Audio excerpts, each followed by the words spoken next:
Good evening. It's nice to be with you again, isn't it, Ronnie? Yes, it is. And in a packed programme tonight, we shall be talking to a Texas man who made a fortune selling smokeless fuel to Red Indian couples who aren't speaking to each other. And we'll be talking to an insecticide maker who has just produced an aphrodisiac for flies. It doesn't kill them, but it lets you swat 2 of them at a time. And then we shall talk to a showbiz chef who crossed Raquel Welch with a packet of Bisto and got gravy with very big lumps.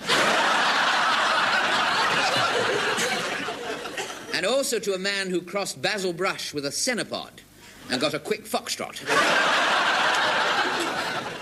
And then we shall interview a man whose parents were a clairvoyant and a contortionist. And as a result, he can foresee his own end.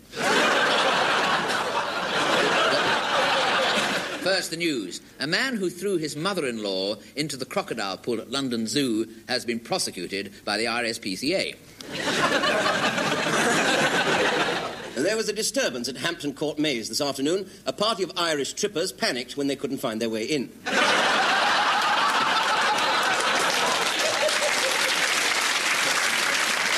And the world's most stupid man, Mr. Brodnick Godbolt, was today found not guilty of trying to gas his wife by throwing her into the North Sea.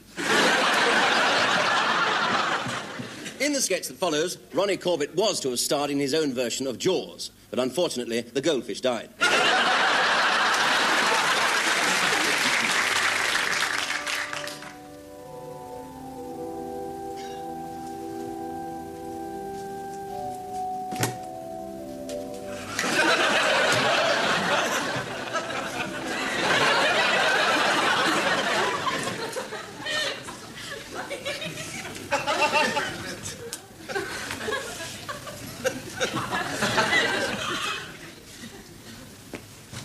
Shop.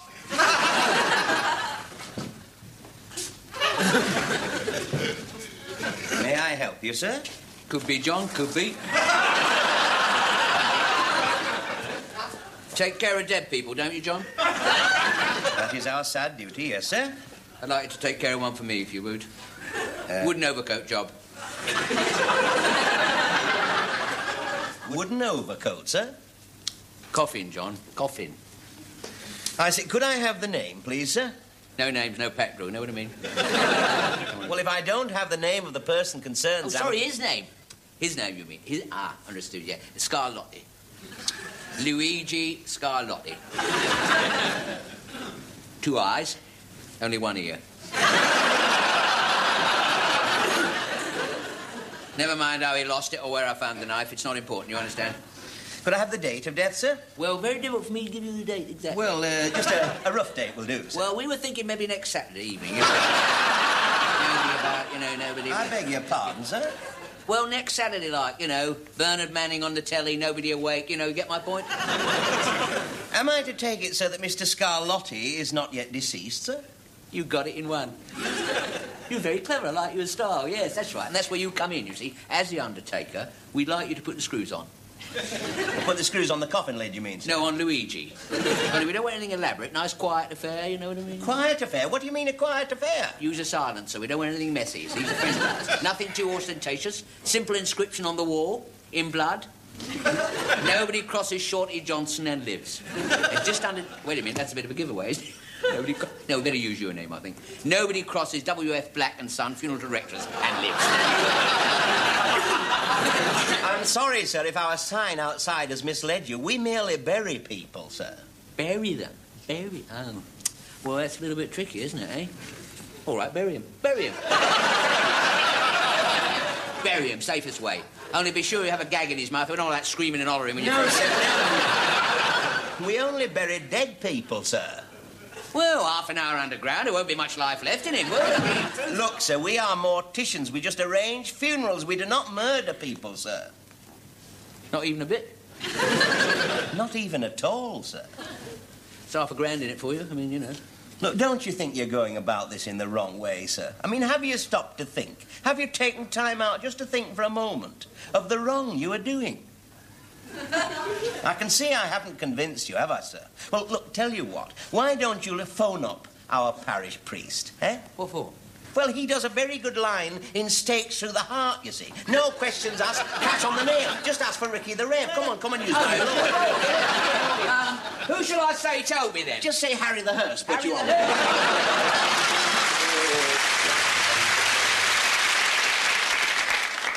Good evening. Now, many people think that the GPO is wasting enormous sums of money. Well, I've been paid an enormous sum of money by the GPO to say rubbish. Rubbish. There, that's money well spent. But seriously, you know, we at the GPO are often asked, how can you, the average viewer, combat this endless round of upping prices and upping wages? What can you do when we continually up ours? The answer is simply, up yours. Now, I'd like to tell you about the wonderful improvements we're making at the GPO. We know how frustrating it is for you to go into a post office and find that there are only 3 positions, and 2 of them are closed. So in future, all post offices will have 12 positions, and 11 will be closed. And indeed, we're bringing out a new GPO edition of the Kama Sutra. It has 186 positions, and 185 of them are closed. But it doesn't end there. Postal services, we are going to guarantee 2 deliveries. March the 12th and September the 18th. Now, these new services will not, of course, interfere with the regular mail van robberies. And, by the way, some stamps have come up with very interesting defects, which makes them very valuable. Now, there we are. See if you can spot it. Yes, that's it. Too big to go on the envelope.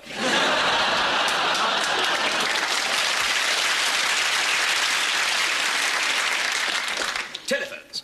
The GPO helps you to make new friends all over the country whenever you try to dial Birmingham. In fact, by direct dialing, you can now get wrong numbers all over Europe. Remember, if you're having trouble, ask for the long-distance call girl. Now, where does this get us? You see? Now, note the new agreeable ringing tone on the latest phone receiver. This is part of the whole new range of wonderful tones we're introducing. Now, one is so high that only dogs can hear it. So if you can train your dog to answer the telephone, get one of those. There it is now. Hello. Fido? No, he's out, I'm sorry. Now, today you can dial almost anything. I've just dialed for the sports news, the weather, and today's recipe. There was a slight cross line, but I can tell you that the south of England will be simmered slowly in light rain at 20 minutes to the pound, at a temperature of 97 for 3, and the outlook is warm with parsley sauce, regular 7, West Ham 2, with occasional roast potatoes. Hello, ducks.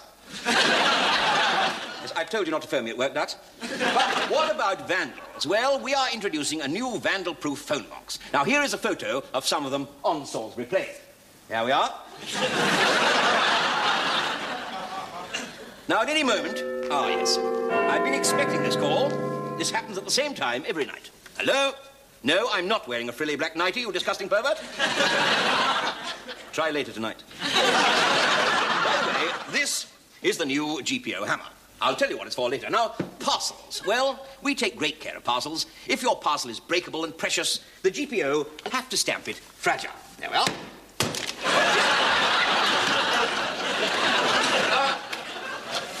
Here is the new standard GPO parcel. From now on, all goods will be specially designed to fit these parcels. You'll be surprised how much you can send. Here, for instance, here is a football, you see? Football, and here we have a grand piano. And of course, there we have a bicycle wheel.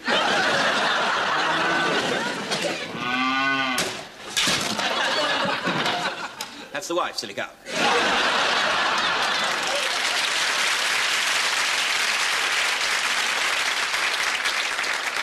Now you know what the hammer's for. Lastly, the problem of unwanted mail. Now, a lady in Bronsbury writes, I'm worried. Today I received a very frank pamphlet entitled 7 Ways of Getting Pregnant through my letterbox. Well, Mrs. S... Well, Mrs. S, we have checked on this, and there are only 3 ways of getting pregnant through your letterbox. So keep your packet up. Oh, that's 4 ways. That's 4 ways. Well, there you have it. 05. So, if you want to send your newborn baby a telegram for his 100th birthday, you'd better start queuing now. Good night.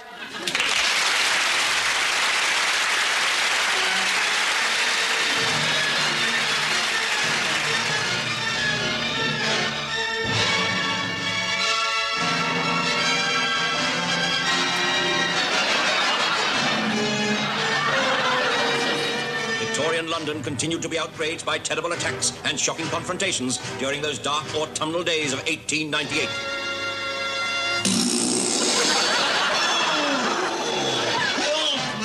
I've never been so... Police seemed to be powerless, although they were tireless in their efforts to trap the assailant. Even Mr. Disraeli had recently become the victim of an attack. My wallet. But now, the scene moves to Chiswick. An amateur cameraman captured this unique piece of evidence in an increasingly bizarre affair. The latest victim was the Dowager Duchess of Arg, in broad daylight, on the towpath of the river. The Duchess was rendered unconscious by a series of gigantic raspberries, and as she lay senseless, the fiend tattooed a raspberry on each of her knees. And he left her drifting helplessly in the Thames. This time, the Home Office stepped in.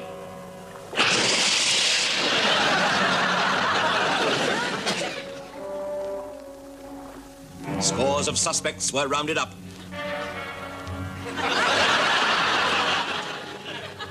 Finally, the numbers were whittled down to one man. Yes. This looks like the man. Sergeant Bowles, will you organise an identity parade? Sir. I never did nothing. Nothing? Nothing? What a terrible way to speak. Where did you go to school? Arrow. Come on in. In you come. Is it?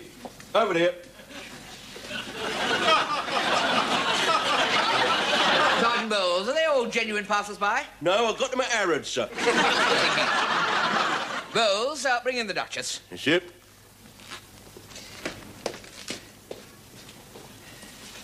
That's the man. No, I'm the inspector. Corner of the yard. Many's the time.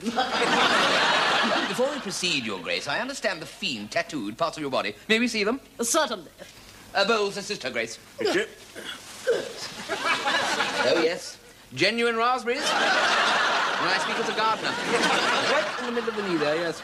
Well, they shall have to be photographed as evidence. My knees, are they important? Well, of course they are, my dear. Otherwise your legs wouldn't bend in the middle. Sergeant Bowles, you can put them away now. Sir. Good. Your Grace, would you choose one of these men from this line here, please? Just one? One will be enough. It's very difficult to tell. Very difficult. They all look so alike. But I can't. But perhaps if I heard the noise once again. Very well, then. Sergeant Bowles, would you organise a noise test, Yes. please? Number one. Number one. No. Number two. It was a little farther west than that, I think. Number three. Definitely not. Number four.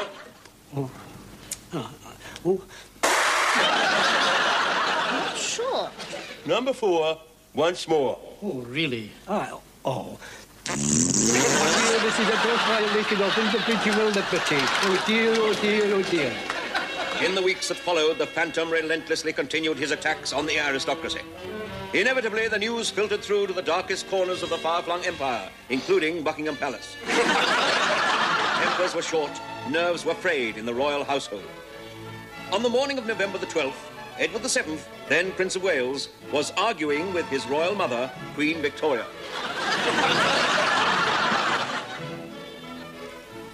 Oh, for heaven's sake, Edward, sit down. I will not have you disobeying orders. You will stay at home. Oh, Mamma, why will you never let me do anything? You never allow me to do anything. You treat me as if I were a child. What's the point of being Edward, Prince of Wales, if I'm never allowed to do anything? Oh, please, Edward, please. What is it you want to do? I thought I might go out and look for conkers. No, you will not leave this palace. Not with this terrible phantom gooseberry sucker. Raspberry blower, Mamma. Well, whatever it is, it's fruity. And anything fruity is never to be trusted. My dear Albert would have nothing to do with anything fruity. They named a pear after him. Well, they named a potato after you. What does that do? Doesn't mean you've got to stuff yourself with chips. Where do you want to go out? Why don't you find yourself a nice girl, a nice Jewish girl, bring her home, meet your mother. What's happening? Have a chat, a little laugh. Maybe play a little gin Ronnies. Mamma, you're not Jewish. Not Jewish, not Jewish. What's the make of You will not do it.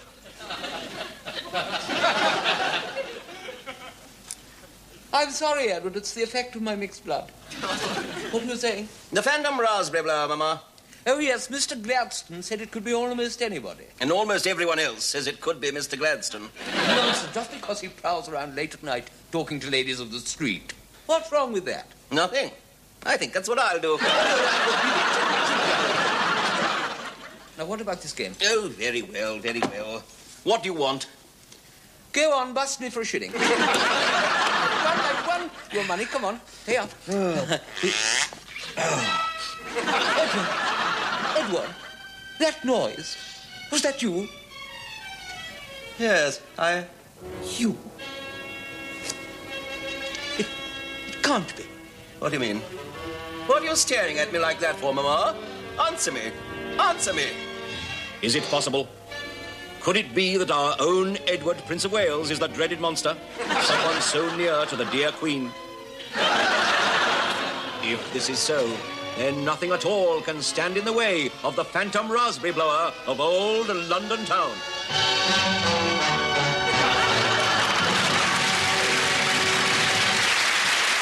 Ladies and gentlemen, Barbara Dixon.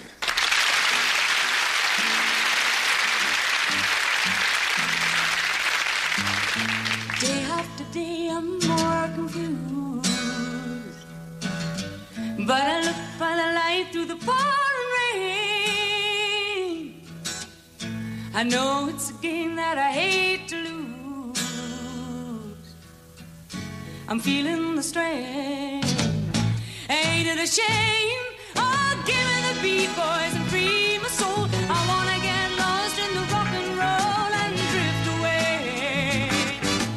Give me the beat, boys, and free my soul. I wanna get lost in the rock and roll and drift away.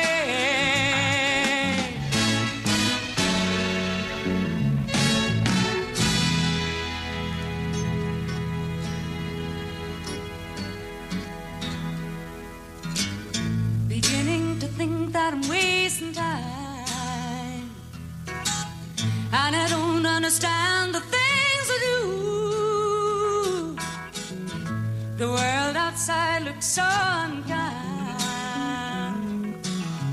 Now it's up to you to carry me through. Oh, give me the beat, boys, and free my soul. I wanna get lost in the rock and roll and drift away. Give me the beat, boys, and free my soul. I wanna get lost in the rock and roll and drift away.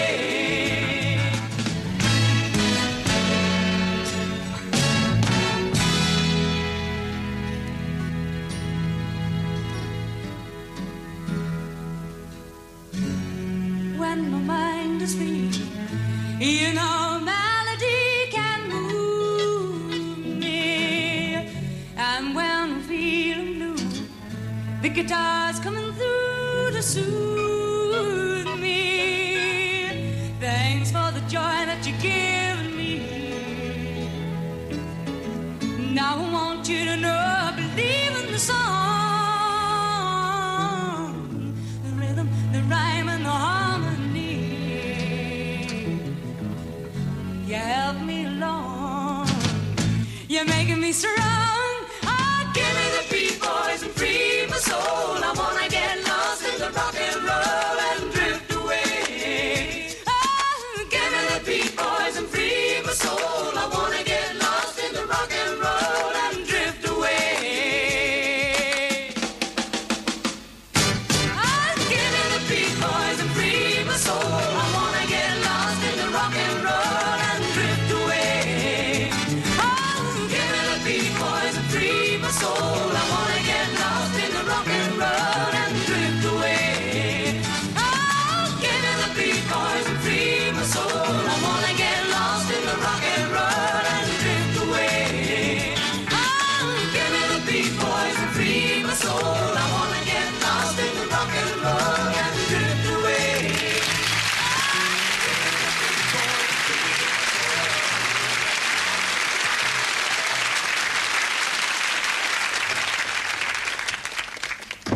Well, I've seen him. Yeah, very probably. I've seen the doctor, about my problem.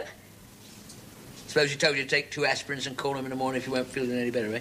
He says the cure for my problem is love.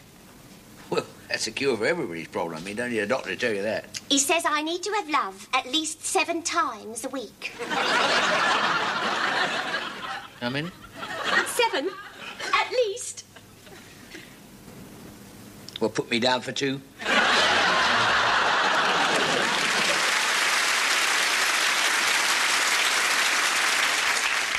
Now here is the late news. Senator Grunston, a candidate for the United States presidency, complained today that just because he likes to go down to his Carolina poultry farm, help with the harvest, and preserve his beetroots, that doesn't make him a cotton-picking, chicken-plucking pickle dip.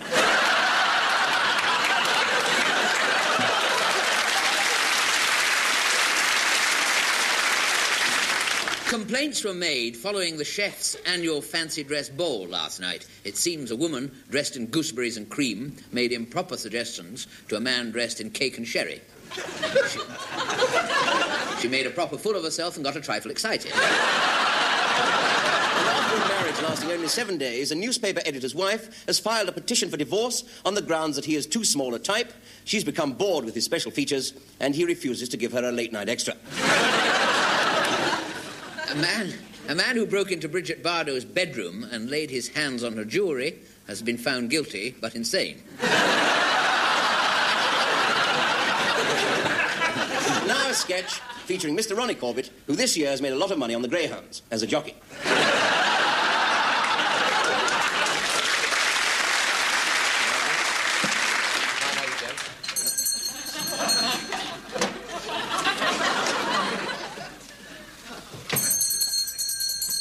Four candles. 4 candles.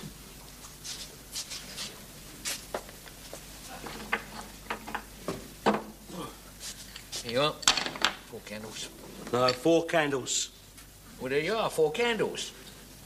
No, 4 candles. Handles for forks.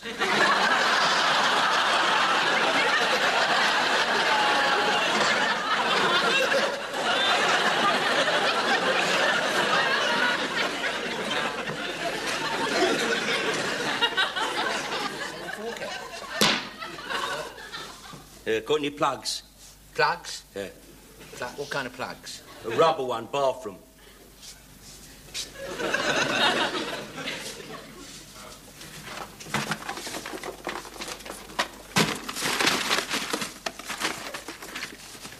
What size? 13 amp.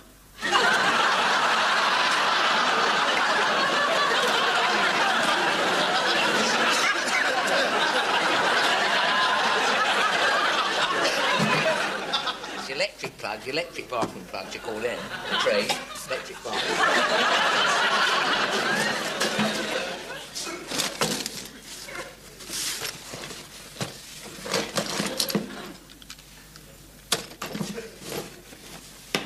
Right. Saw tips. Saw tips.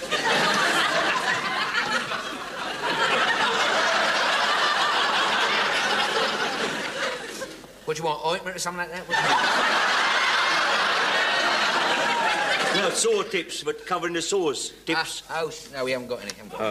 Coming in, but we haven't got any. Got any hose? Hose? Hose.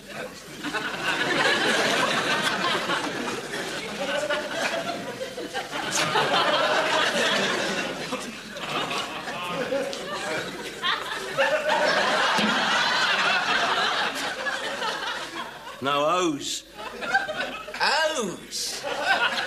I thought you meant hose. Hose. Say hose, you think you said that.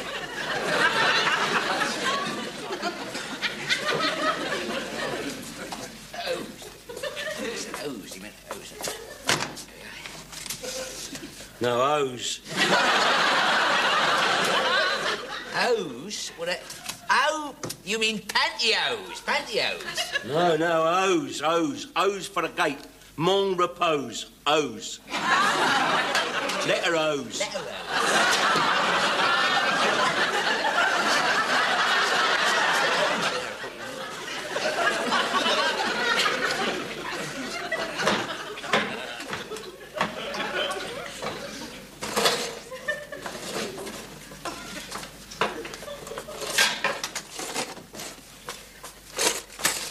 many did you want? 2. 2. Right.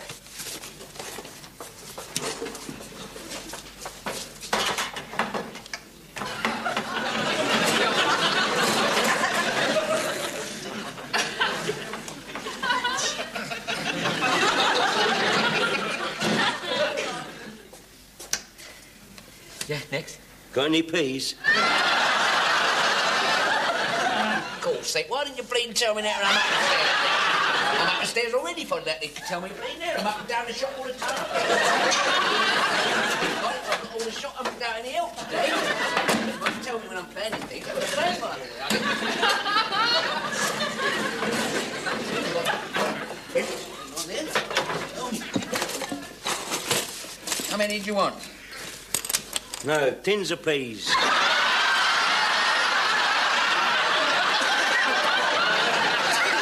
3 tins of peas.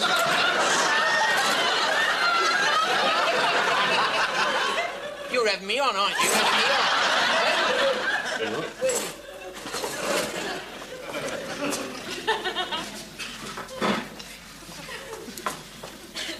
There we are. Right. Pumps. Pumps. Pumps. Hand pumps, foot pumps. Come on. Foot pumps. Foot pumps. Foot pumps.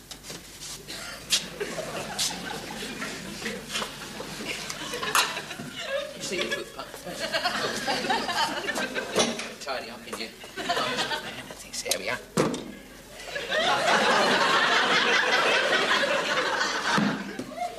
No, pumps for your feet. Brown pump, size 9. You are having me on. You are definitely having me on. Not. You are.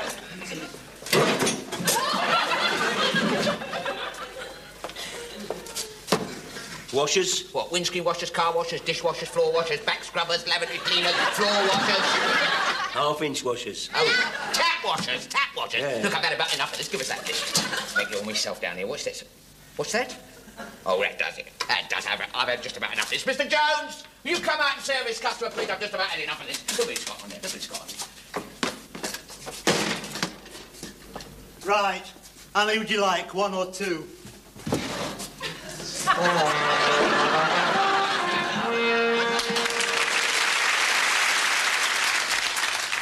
Thank you very much. Before I start, whatever I'm going to talk about, I must apologise for a joke I'm going to tell you, which is not very funny. Now, so I'll have to ask you to believe that I'm only obeying orders, because if I don't, I could find myself back doing guest appearances on Magic Roundabout.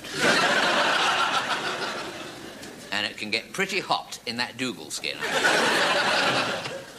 Now, I know what you're thinking. Here he goes, making a feeble excuse to tell another old joke. Actually, I suppose that's a little bit presumptuous of me, because you might be thinking something else altogether. I mean, you might be thinking, shall I wear my blue hat when Auntie Ethel is ordained on Friday? Or you might be thinking, when Kojak shaves, where does he actually start? So before you defect to the other side, let me explain that just before the show started, I was having a chat with the producer, Well, to be honest, we all draw lots before the programme, and the loser has a chat with the producer. Makes him feel sort of, part of the team. Anyway, he said to me, what are you doing for your little bit of nonsense? What are you doing for your little bit of nonsense tonight? He's quite educated, but a bit thick. So, Would you believe that he studied medicine for 4 years and decided it was nasty stuff you take on a spoon? Then he said, why don't you tell that joke I told you about the lady with the little Continental car with the engine in the rear?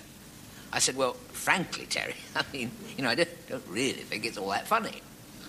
He said, well, they loved it at the squash club. He said, they loved it at the squash club. He belongs to this club, Every Saturday night they buy a bottle of squash.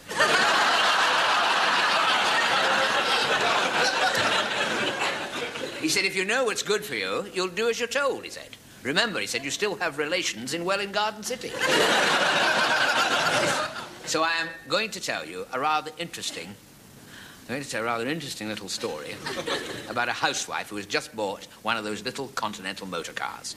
And the first morning, she drives down to the supermarket. And, by the way, that is the only thing I do like about the joke. It's got the sort of common touch, There's a housewife and a small car, a supermarket, and a crash, and it's all, No, there isn't. There's nothing like that. Nothing like that in this story.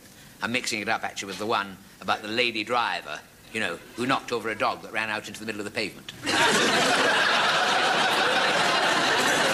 Well, I suppose I did. It's natural, really, because I did it because I was a bit upset about my wife getting a summons yesterday for parking on the pavement. A bit upset.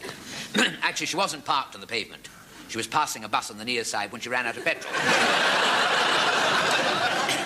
Anyway, there is our housewife driving down to the supermarket, you see. Vroom, vroom, vroom, vroom. A little bit of driving there, you know, just gives the story a bit of authenticity. Nothing's too much trouble, you know. If you don't like the joke, you can applaud the effort, can't you? So she pulls up outside the supermarket. Actually, this is not the best chair. It's not the best chair for doing car jokes, because you can't reach the handbrake. Anyway, when she's done her shopping, she comes out, and it won't start. Well, the time she's taken in there, she's probably run out of petrol. So there she is. Chug, chug, chug, chug, chug, chug. Nothing. Oh, dear, she thinks. I knew I should have brought a British car, and not one of these Continentals. Little plug for British exports, you know. There'll be no sleep at British Leylands tonight. So she cleans the wing mirrors, empties the ashtray. Chug, chug, chug, chug, chug, chug. Still nothing. So she says to herself, perhaps it's something to do with the engine, you know. Perhaps the lead has come off the Prudential, or the overdraft is stuck. So she opens the bonnet. Lady down here believes she's got an overdraft. Anyway, of course, she opens the bonnet. Of course, there's nothing in there but a spare wheel. Good heavens, she said. Someone's pinched the engine. Where are the old values, she said. Bring back national service. And what happened to capital punishment? And the crusty white loaf. Now, I don't know why she said that, you know, but she did. And just as she did, another lady who had just parked her own car came over and said, "May I be of some assistance, my dear?" She said. "May I be of some assistance? What seems to be the trouble?" Well, she said, "I've parked my car here while I slipped into the supermarket to get a cod's head for the cat. My husband is thinking of doing a transplant.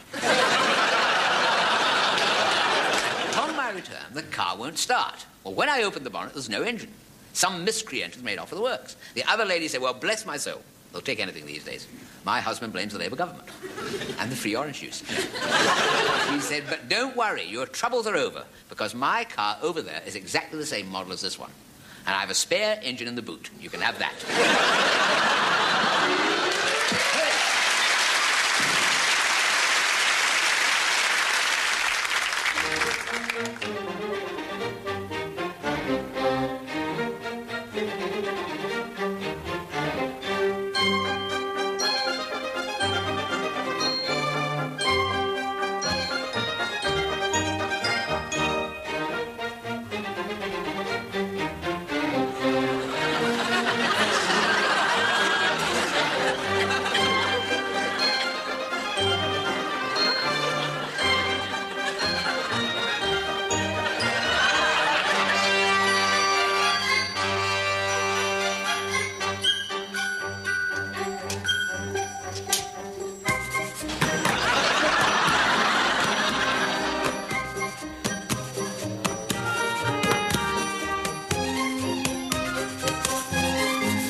Mrs. Igginbottom come here every morning to look after the band. Scrub the stage and empty out the kettle drums upon this that goes down the stair. Rain or shine, we're always at the ready, and we're never lackadaisical or hateful. Where else could you meet so many fellows? We are just a pair of scrubbers who are grateful. They look so charming. Some of them are quite alarming when they play their obligato. Half of them are pizzicato. Like gravel, have always quite excited me. I love to travel. I'm more of a French horn girl, you see. Sun-kissed nights on the Mediterranean. PLO fights with a randy Romanian. Catching romance when it falls. In the orchestra stalls.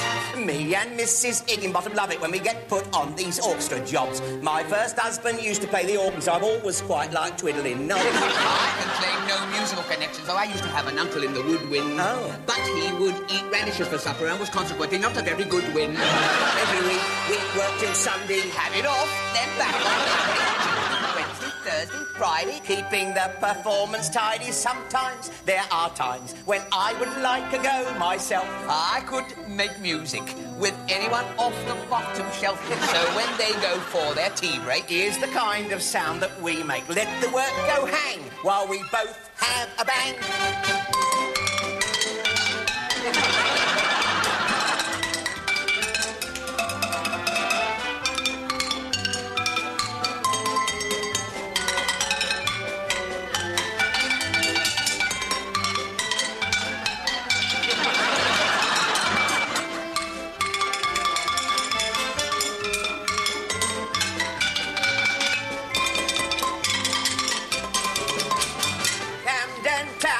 Camden Town, high-rise flats so gay. That's where I met Harry Brown, in a flat in Camden Town. Tell them, girl, now they're going to pull them down. Oh, what a disgrace. That's what Harry tried to do, but I slapped his face. Camden Town, my Camden Town, all my childhood dreams. We could live on half a crown. No one seemed to wear a frown. Now you're sad and tumble down, but you'll always be Camden Town, my Camden Town. You are home to me.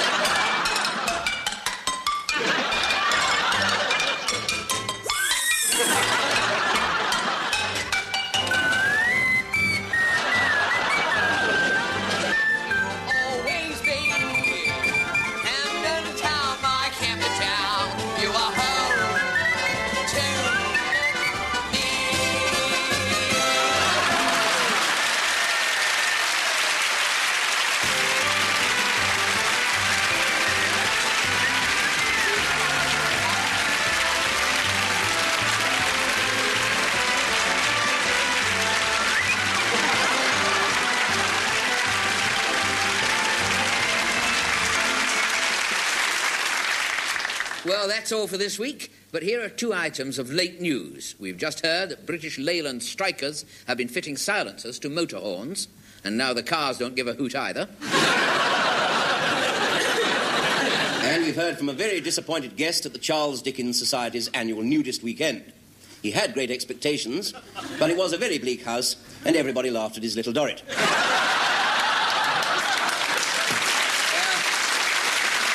That's all we've got time for, so it's good night from me. And it's good night from him. Good night.